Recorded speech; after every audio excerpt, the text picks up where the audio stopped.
अस्सलाम वालेकुम, welcome to the Ahmad institute of computer skills. आज हम पढ़ेंगे कि मेमोरी मैनेजमेंट के बारे में पढ़ेंगे कि मेमोरी की कितने टाइप्स होती हैं, क्या क्या काम होता है, मेमोरी के यूनिट्स क्या कौन कौन से होते हैं, रैम और रोम में क्या डिफरेंस होता है।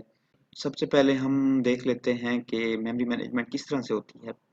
कंप्यूटर के अंदर मेमोरी की दो टाइप्स होती हैं बेसिकली, प्राइमरी मेमोरी और सेकेंडरी मेमोरी। प्राइमरी मेमोरी के अंदर रैम और रोम आ जाता है। रैम रैंडम एक्सेस मेमोरी होती है। मजीद रैम की टाइप्स होती हैं डी रैम, एस रैम, और रोम की होती है पी रोम, ई रोम और ई रोम। ठीक है। अब रैम के अंदर क्या होता है, रैम के अंदर ये नॉन वोलेटाइल होती है।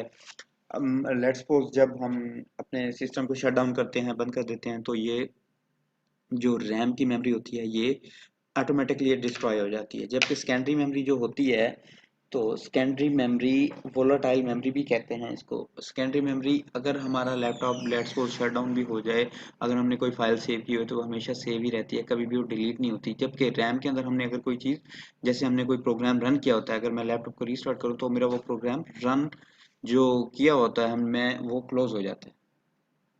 ठीक है। अब सेकेंडरी मेमोरी की मैग्नेटिक मेमोरी होती है, ऑप्टिकल मेमोरी होती है, सीडी, डीवीडी, फ्लॉपी डिस्क या फ्लैश जिसको कहते हैं, हार्ड डिस्क। अब ये सारी सेकेंडरी। अब हम यहाँ पे देख लेते हैं कि रैम और रोम में क्या डिफरेंस होता है। रैम जो होती है टेम्परेरी स्टोरेज होती है, रोम होती है परमानेंट स्टोरेज होती है। Store data in MB, RAM MB में डाटा स्टोर करती है, रोम जो होती है वो क्या करती है, जीबी में डाटा स्टोर करती है। रैम वोलेटाइल होती है, रोम वोलेटाइल, सॉरी मैं पहले ये उलट बोल गया, वोलेटाइल और नॉन वोलेटाइल वाला। अच्छा। Use is normal operations use for startup process of computer. Writing data is transfer, writing data is slower. इसके अंदर बेसिकली रैम होती है, इसकी स्पीड ज़्यादा होती है। जो रोम होती है इसके अंदर क्योंकि थाउजेंड ऑफ डाटा पड़ा होता है, इस वजह से उसको जैसे कहते हैं ना ढूंढने में उसको थोड़ा सा टाइम लग जाता है। रैम की मेमोरी अगर लेट्स सपोज, अगर हम इस तरह से देख लेते हैं, अगर मैं कहता हूँ कि मुझे लाहौर के अंदर से एक एरिया के नाम दे देता हूँ तो वो ढूंढना आसान होता है। अगर मैं कह देता हूँ पाकिस्तान के अंदर से इस एरिया को ढूंढ के दें, तो आया कि वो लाहौर के अंदर है या बाहर है, तो ज़्यादा मुश्किल होती है क्योंकि हमें ज़्यादा सर्च करनी पड़ती है उसके लिए। अब मैं आपको बताऊंगा कि मेमोरी के कितने यूनिट्स होते हैं और हम इसको कैसे यूज़ कर सकते हैं। वो कहता है किलोबाइट।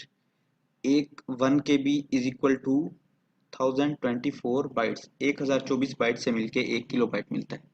और 1024 KB का एक MB बनता है जिसको हम कहते हैं एक MB जिसको कहते हैं। और 1024 MB मिलके एक GB बनाते हैं। ठीक है। और इसके बाद जब 1 GB मिलता है तो 1 TB बनाते हैं। जब 1024 TB मिलते हैं तो 1 पेटाबाइट बनाते हैं। और जब 1 PB मिलता है तो 1 हेक्साबाइट बनाते हैं। जब 1024 EB मिलते हैं तो जेटाबाइट बनाते हैं। जब ZB मिलते हैं तो YB बनाते हैं। जैसे अब ऐसे ही 1024 YB मिलते हैं तो जब ब्रोंटो बाइट बनाते हैं। फिर इसके बाद जब 1024 ब्रोंटो बाइट मिलते हैं तो वो कितना जियो बाइट बनाते हैं। अब बेसिकली हम सुनते हैं कि हम देखते हैं कि आपका मोबाइल कितने, क्या इसकी रैम है, क्या इसकी रोम है। तो रैम जो होती है वो प्राइमरी मेमोरी होती है, और रैम जो होती है वो हमारी प्राइमरी मेमोरी होती है। रोम जो होती है हमारी वो सेकेंडरी मेमोरी होती है। अब हम कहते हैं 8 GB रैम है, तो इसका मतलब क्या है, 8 GB के अंदर आप रनिंग प्रोसेसिंग के अंदर जो भी हमारी चीज़ें होती हैं वो हमारी रैम के अंदर लोड होती हैं। जितनी ज़्यादा अच्छी रैम होती है उतनी ज़्यादा मोबाइल की स्पीड होती है, क्योंकि हमने जो भी सेकेंडरी मेमोरी से प्रोग्राम लेके आने होते हैं, हम हमेशा वो क्या करते हैं, प्राइमरी मेमोरी के अंदर उसको रन करते हैं।